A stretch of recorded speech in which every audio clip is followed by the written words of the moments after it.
They said she wasn't ready because her hand was stained with grease, not glory.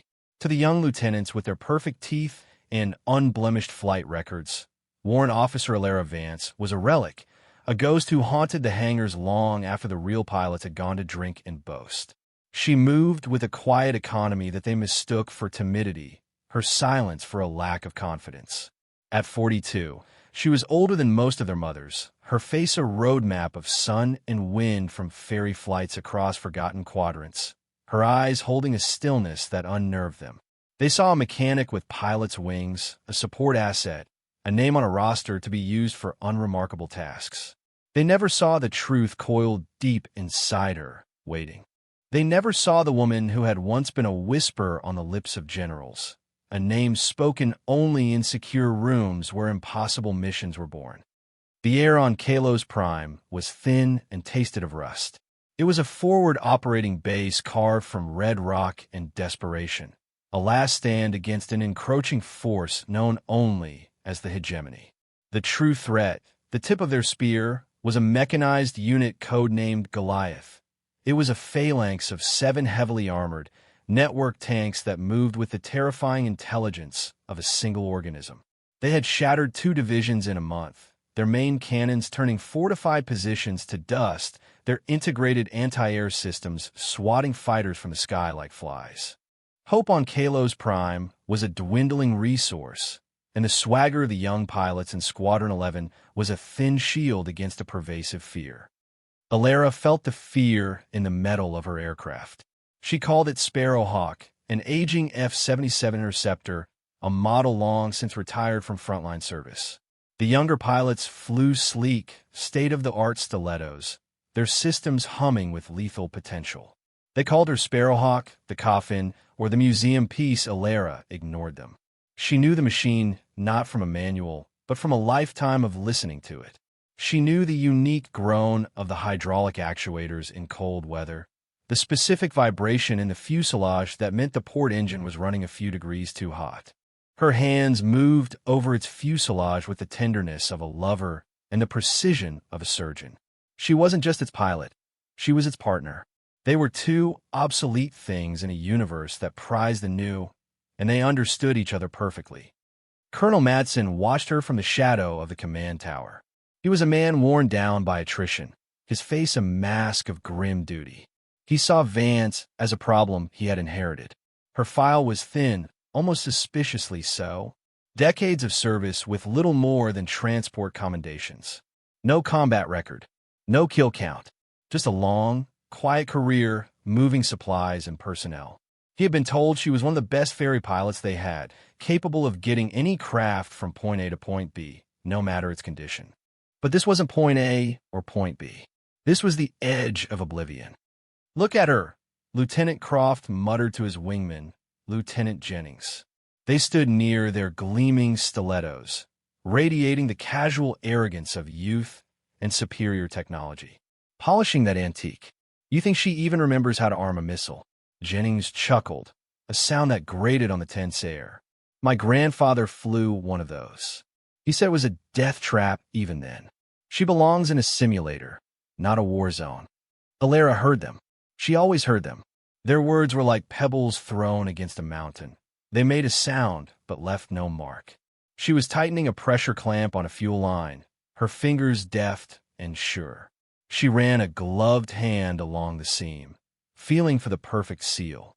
Her world was not one of words, but of feedback, of pressure, of the subtle language of stressed metal and flowing fuel. The Sparrowhawk settled under her touch, a low hum of contentment in its systems. She didn't need the lieutenant's respect. She needed the Sparrowhawk to be ready.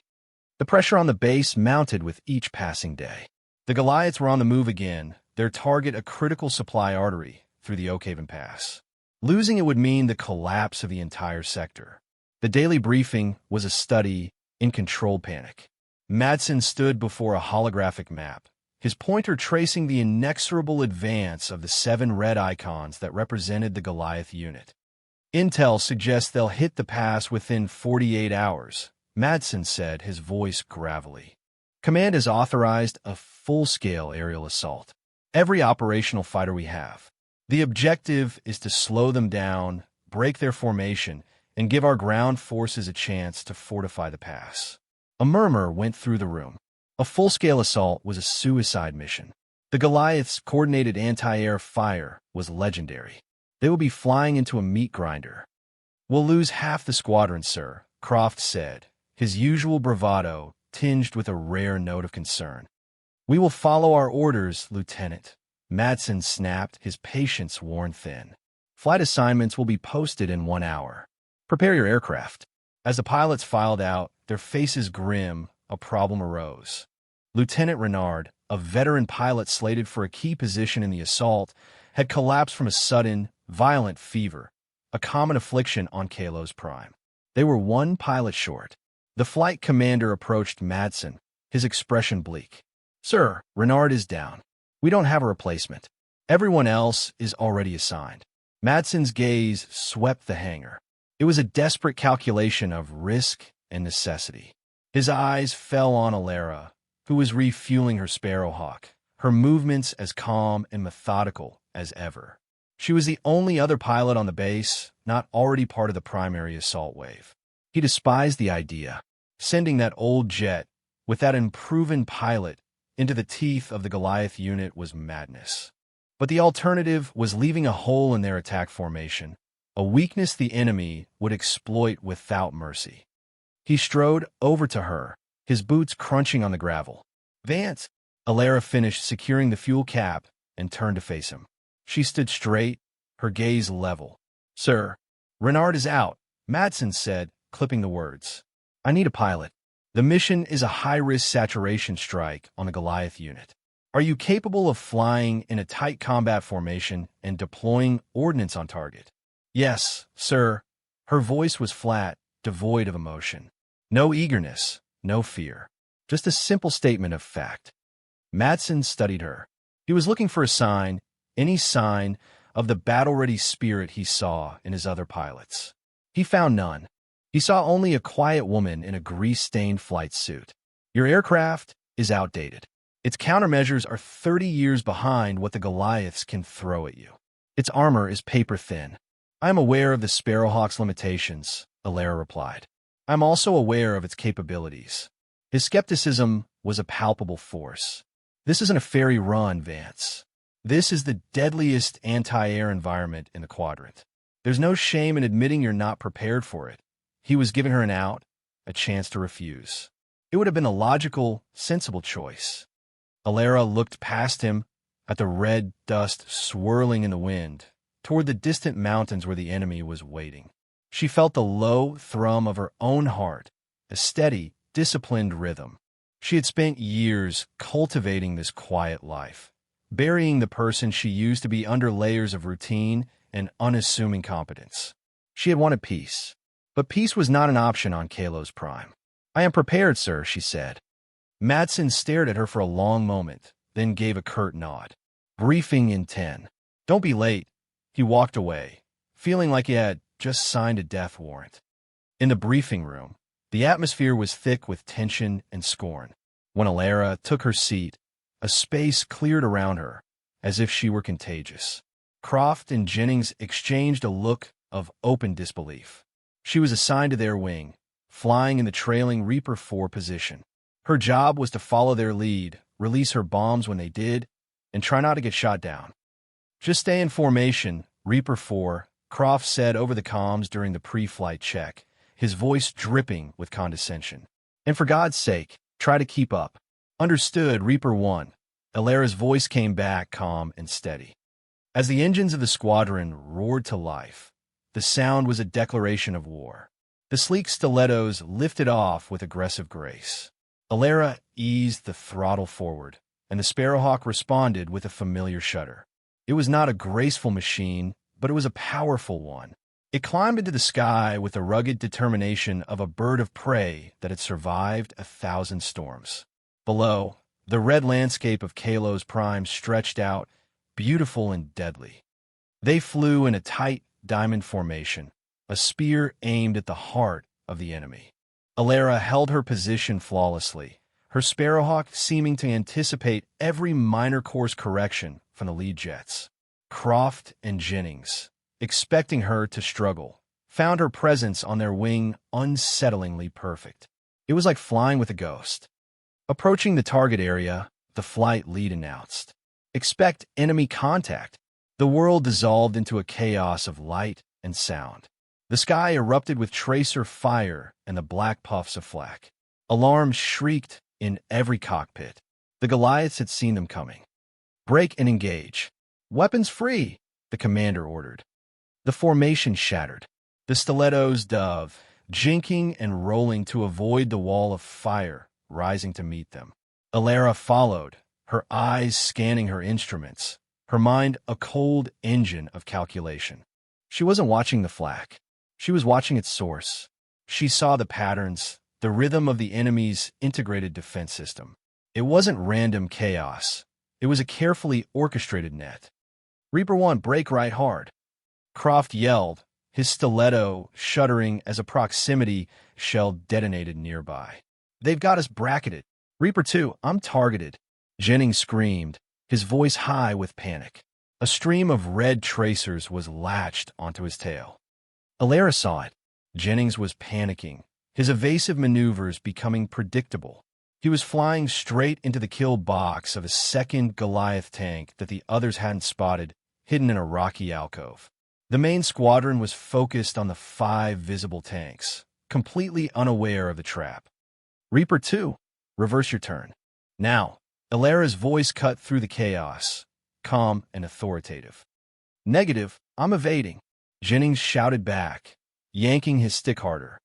"You're flying into a secondary battery," Alara stated. It was not a suggestion. It was a fact. There was no time for argument. Jennings was seconds from being vaporized. Alara made a decision. It was a choice that broke a dozen regulations and shattered the carefully constructed persona she had worn for years. She peeled away from the formation, her Sparrowhawk groaning in protest as she pushed it into a dive, so steep it flirted with a structural failure. She ignored the wailing alarms. She trusted the machine. She fell like a stone, plummeting below the main battle, her jet a mere blur against the canyon walls. The Goliath in the alcove, its gunners focused on tracking the doomed Jennings, didn't see her until it was too late. Alara fired a single volley of unguided rockets, not at the tank's heavy front armor, but at the rock face directly above it. The explosion was immense. Tons of red rock sheared off the cliff and crashed down onto the hidden Goliath, burying it in an avalanche of stone and dust. The stream of tracers chasing Jennings vanished. "What the hell?" Jennings gasped, his sensors suddenly clear. "Where did it go?" On the command frequency, there was a moment of stunned silence. "Reaper 4, what is your status?" the flight lead demanded. "You broke formation." Alara didn't answer immediately. She was pulling the Sparrowhawk out of its dive, the G-forces crushing her into her seat. The old jet screamed, but it held. She leveled out, her wings mere feet from the ground, and shot through the canyon like a missile. She emerged on the other side of the main Goliath formation, coming up behind them. "Reaper 4, acknowledge." "Reaper 4 is engaging," she finally said, her voice still unnaturally calm. Before anyone could respond, she armed her main cannons. The Goliath's rear armor was their one true vulnerability, but getting behind them through their wall of fire was considered impossible. Alara had just done the impossible. She opened fire, a long, sustained burst of armor-piercing rounds. She didn't aim for the chassis. She aimed for the exposed heat exchangers and external power conduits, weaknesses she had studied on technical schematics no one else had bothered to read. One of the Goliaths shuddered to a halt, black smoke pouring from its engine block. Its turret slumped, lifeless. She had crippled it without using a single missile. "Holy," Croft whispered over the open channel, watching the tactical display in disbelief. The red icon for Reaper 4 was moving in a way that defied logic, a phantom weaving through a firestorm. The distraction was enough. The remaining Goliaths, their perfect network momentarily disrupted by the loss of 2 units, faltered. Their fire became less coordinated. The stiletto pilots, given a breath of life, pressed their attack with renewed fury. Missiles streaked down and found their targets. Explosions blossomed across the battlefield. When the smoke cleared, the Goliath unit was broken. 4 of the 7 tanks were smoldering wrecks. The other 3 were in full retreat. The squadron had taken losses, but they had won. They had survived. The flight back to Kalos Prime was silent. No one spoke. The cocky banter of the lieutenants was gone, replaced by a profound, unnerving quiet. They kept stealing glances of the old Sparrowhawk flying in perfect formation beside them, its fuselage scorched and peppered with shrapnel, but flying as steady as a rock. They were looking at Alara Vance, but they were no longer seeing a mechanic. They were seeing a predator. The landing was a somber affair. The ground crew rushed to the damaged stilettos, but a crowd of mechanics, pilots, and off-duty personnel gathered in silence near the Sparrowhawk's designated spot. They watched as Alara brought the battered jet in for a perfect landing. The canopy hissed open, and she climbed down the ladder, her movements still precise, though visibly weary. A smear of grease mixed with sweat streaked her cheek. She did a walk-around of her aircraft, her hand resting on a jagged hole in the wing, her expression unreadable. Croft and Jennings landed after her. They walked over, their helmets under their arms. They stopped a few feet away, their arrogance stripped away, leaving them looking young and uncertain. "Vance," Croft began, his voice hoarse. He couldn't find the words. Alara looked up from her inspection. She met his gaze, her eyes clear and direct. "Check your port stabilizer, Reaper 1, she said quietly. "You took a hit. It could shear off on your next high G turn." She then looked at Jennings. "Your reaction time to the warning was slow. Work on it." She turned and walked away toward the debriefing room, leaving them standing in the red dust, their mouths slightly agape. She hadn't acknowledged her own actions. She hadn't boasted or explained. She had saved their lives and then given them a technical correction, as if it were all the same day's work. Colonel Madsen was waiting for her in his office. The tactical recording of the battle was playing on a loop on the large screen behind him. He had watched it a dozen times, each time with a growing sense of awe and disbelief. He had seen her dive, the impossible shot, the surgical strike from the rear.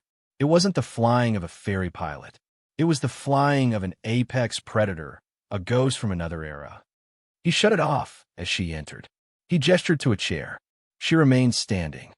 "The official report will state that the squadron acted in concert to repel the enemy," Madsen said, his voice low and serious. "It will commend Lieutenants Croft and Jennings for their bravery. Your breach of formation will not be mentioned." "Yes, sir," Alara said. She expected nothing more.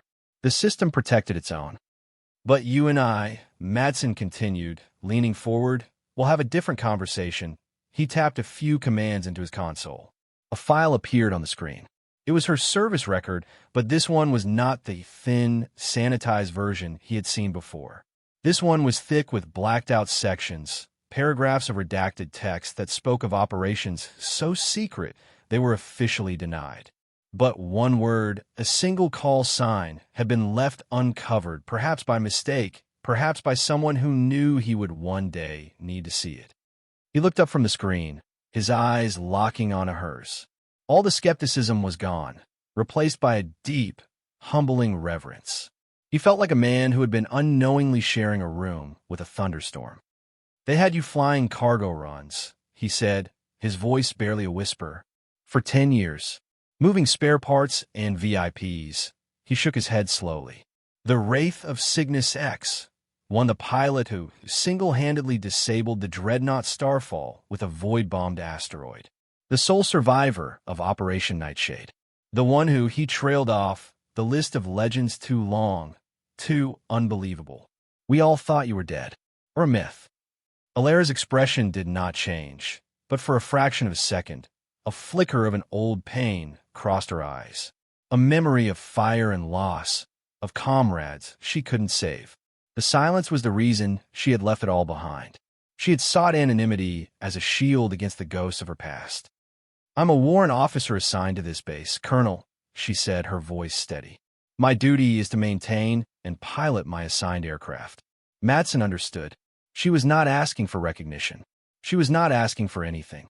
She had done what was necessary, and now she wished to return to the shadows. But the world had changed. The Goliaths were still out there, and now he knew he didn't just have another pilot on his base. He had a weapon, a legend. The remaining Goliaths are regrouping, he said, his tone shifting from awe to command. They're falling back to the Tartarus Chasm. Intel believes their central command and control unit is there, a mobile fortress that networks the entire division. If we take it out, the whole system collapses. But the chasm is shielded. Satellite imagery is useless, and the approach is a death trap. They think it's impenetrable. Alara remained silent, her gaze fixed on the tactical map. She saw the chasm, a jagged scar on the planet's surface. She saw the interlocking fields of fire, the natural choke points. She saw the impossibility of it. And then she saw the one thing no one else would. A flaw, a sliver of a chance no bigger than a prayer. "There is a way," she said softly. Madsen leaned forward, hanging on her every word. "How?" "Not with a squadron," Alaris said.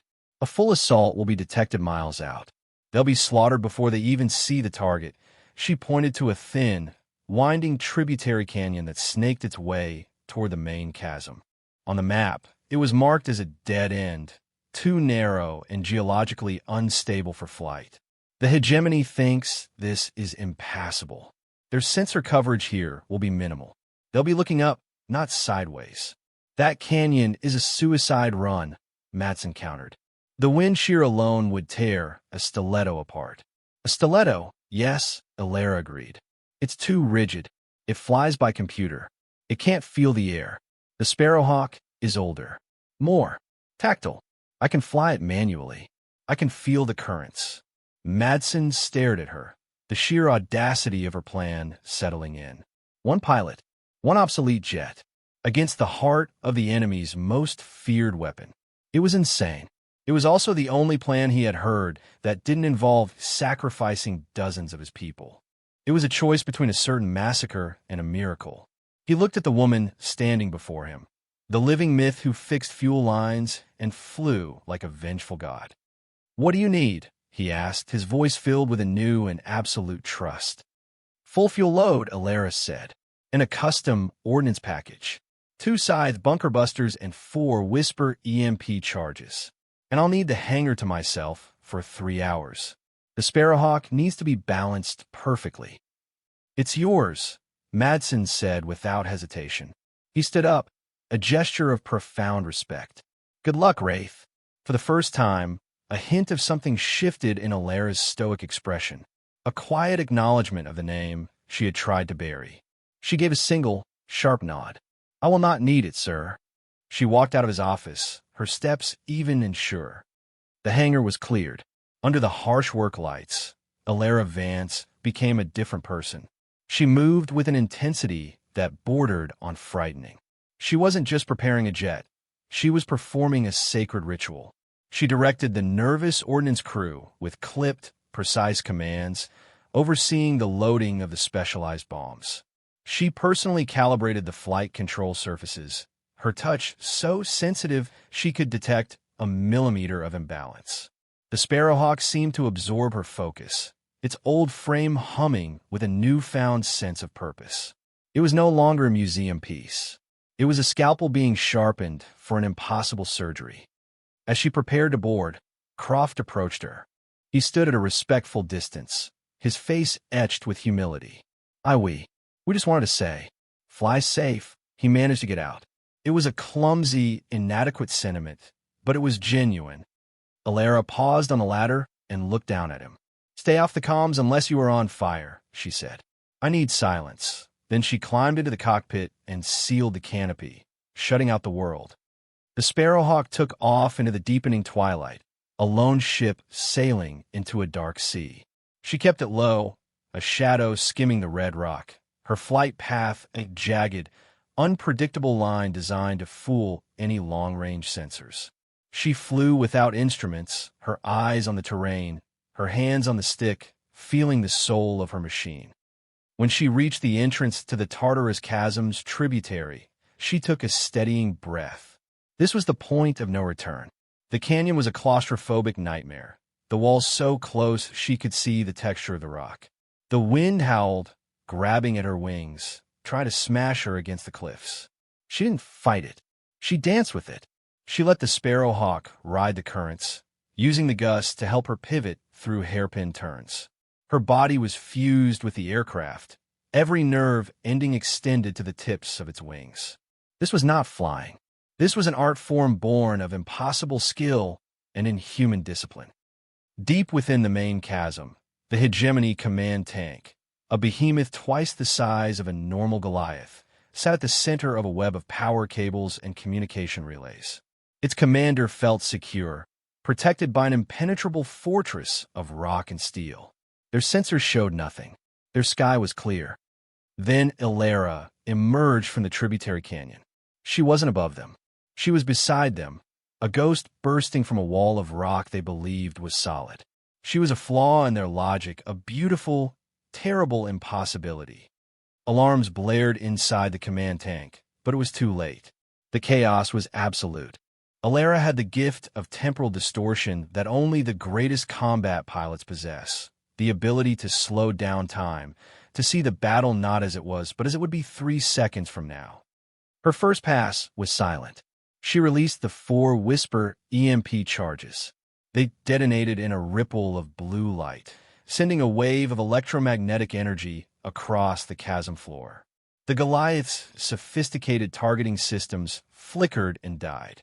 Their network was blinded. Her second pass was violent. She lined up on the command tank, diving through a hail of panicked, unguided cannon fire. She released the 2 Scythe bunker busters. The bomb struck the command tank's thinner top armor, pierced it, and detonated deep inside its core. The resulting explosion was catastrophic. The heart of the Goliath unit was ripped out in a single, fiery pulse. The shockwave threw the Sparrowhawk into a violent spin, but Ilera was ready for it. She fought the controls, her muscles straining, her vision tunneling, and pulled the jet back from the brink. She made one final pass over the chasm. The remaining tanks were in disarray, their networks shattered, their targeting systems fried. They were just isolated machines, blind and confused. They fired wildly, hitting the canyon walls, hitting each other. She had not just destroyed their commander, she had destroyed their mind. The Goliath unit had ceased to exist. The return flight was an act of sheer will. The Sparrowhawk was critically damaged, one engine out, the other sputtering. Warning lights flashed across her console like a dying constellation. She coaxed it onward, whispering to it, promising it rest. Back on Kalos Prime, the entire base was gathered on the airstrip. They had heard nothing. Her comms had remained silent as requested. For over an hour, there was only the vast, empty quiet of the radio. They feared the worst. Then a single battered shape appeared on the horizon, trailing smoke, flying low and slow. A collective breath was released. She landed the Sparrowhawk with impossible gentleness, guiding the wounded bird to its final stop. The silence that followed was different from the one before. It was not tense or fearful. It was reverent. It was the silence of a congregation that has just witnessed a miracle. Ilera unstrapped herself and climbed out of the cockpit. She was exhausted, her body trembling with adrenaline and fatigue, but she stood tall. She walked down the ladder and onto the tarmac, her boots making the only sound in the night. She walked past the rows of stunned faces, pilots, mechanics, officers, and headed for the hangar. She did not look at any of them. Her mission was over. Colonel Madsen stood waiting for her, just inside the hangar doors. He didn't speak. He simply watched her approach. As she passed him, her torn flight suit sleeve slipped down, revealing the skin of her forearm. There, stark against her flesh, was a small, faded tattoo, a stylized ghost, its edges blurred by time. He watched her walk into the shadows of the hangar until she disappeared from view, a solitary figure returning to her quiet world. All that remained was the ticking sound of the Sparrowhawk's cooling engine and the awe of those who now knew that legends were real and that one of them had just saved them all.